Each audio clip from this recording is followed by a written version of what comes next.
So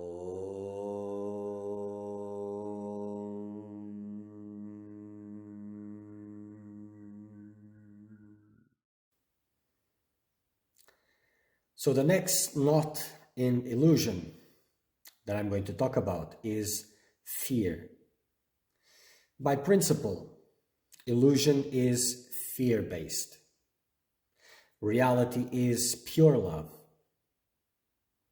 Everything which doesn't have to do with love until conditional love, all kinds of human love that you experience, is fear-based.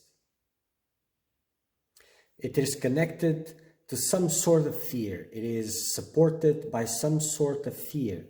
It is conditioned, its own existence, by some sort of fear.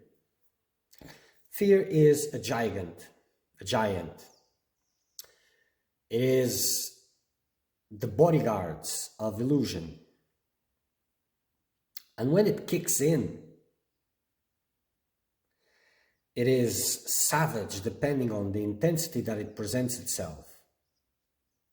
It rips you apart. You see, thinking process is difficult.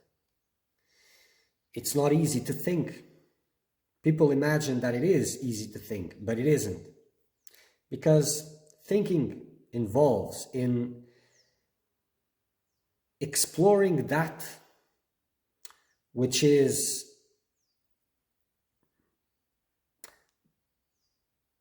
beyond certain specific conditions. How can I put this better? If you have preferences of any sort, your choices will not be a product of thinking. There's built synapses, pathways that you just tend to react to things, imagining that you are thinking about them and making a rational choice. But this is very difficult. And it's very difficult under normal circumstances. So normally, your fears, your attachments are playing, everything is playing, and there is not much thinking happening. You're just responding according to a certain image of reality / delusion.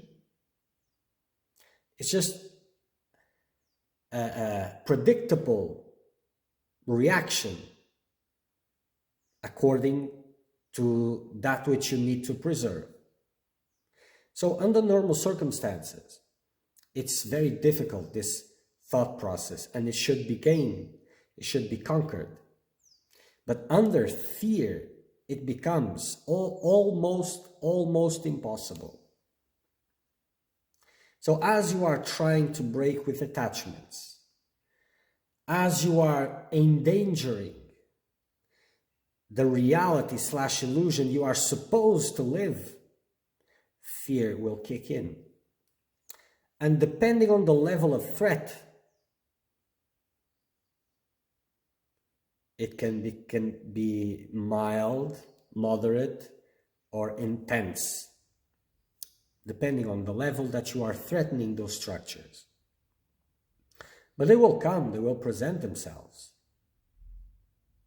It's like, and when they kick in, if you didn't have any thought process or very little, you will lose it at that moment. The reptilian brain part kicks in and it's fight or run away. No thinking, just pure reaction.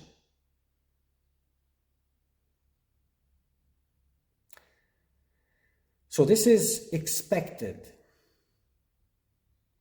You will have to go through this, because if you're not going through this, you're not threatening those structures, so you're not moving your attention upwards.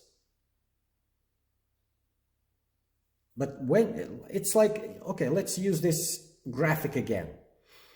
So we have ego here with its feet on the mind and with the light of identity over him.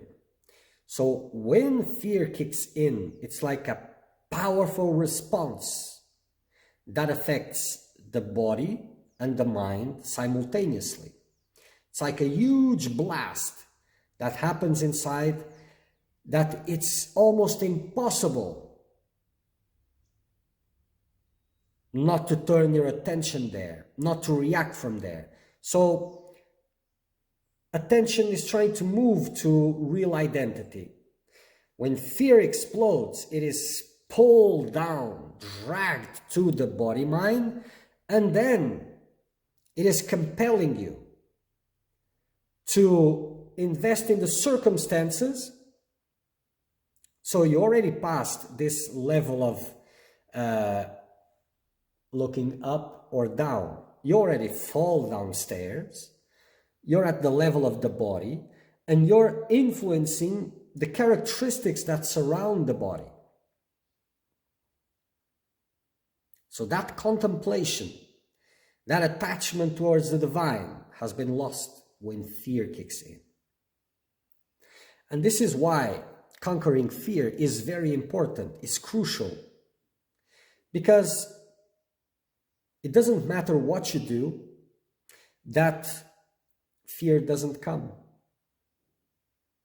Because you're still a hostage of fear. You just don't know it. And it doesn't matter how high you think you have climbed. If you haven't conquered the fears, you haven't moved from where you were initially. You just seem to have, but you didn't. And you climb high, high, and you think, oh, now I've achieved something. And eventually, fear comes in intensely, and you fall down, but fall straight down, like you haven't done anything. And sometimes this is very fast to see, other times it takes time to see it. And then depending on your level, you will be able to incorporate this on your practice, on your upward ascent again, or you won't. But everything is a teaching, your needed teaching.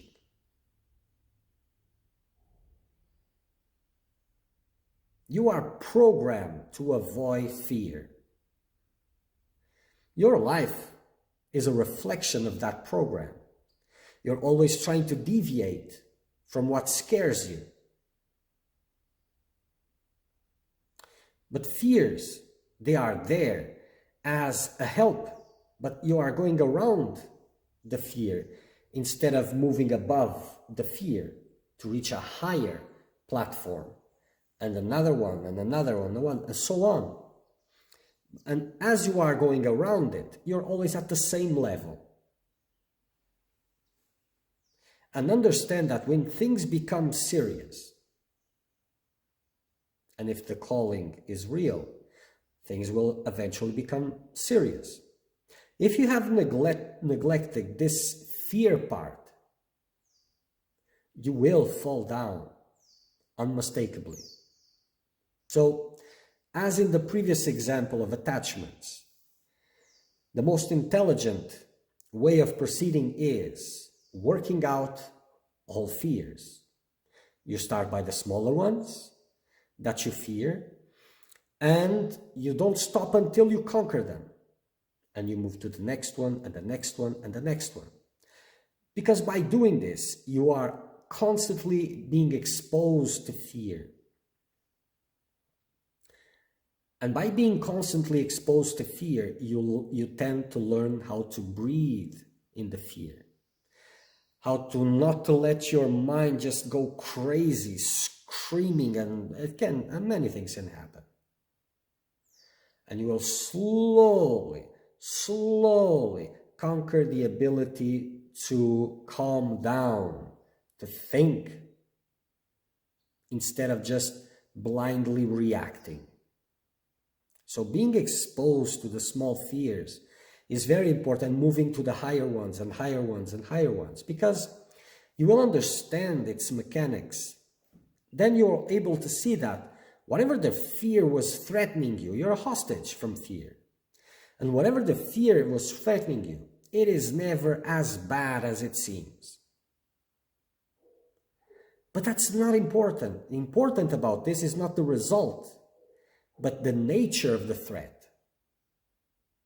It is using your belief, your faith in what is happening inside the body and the mind to keep you checked, to keep you stuck in that reality.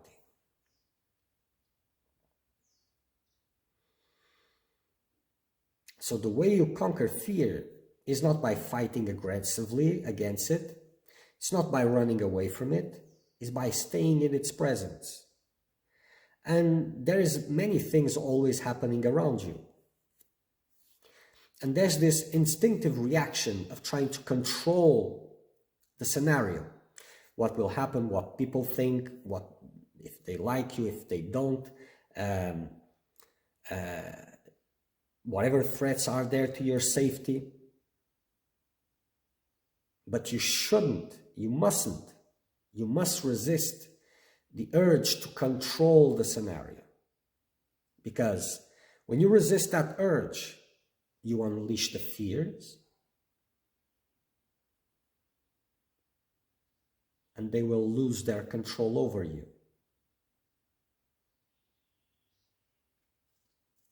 As you are fearful, you're a hostage in the body-mind consciousness. You are taking that for real, for granted, and reacting to the preservation of circumstances. Conquering your fears is a fundamental step towards liberation, so that your mind can focus into the above, move towards the divine, and not be held hostage in the body-mind identification. Fear.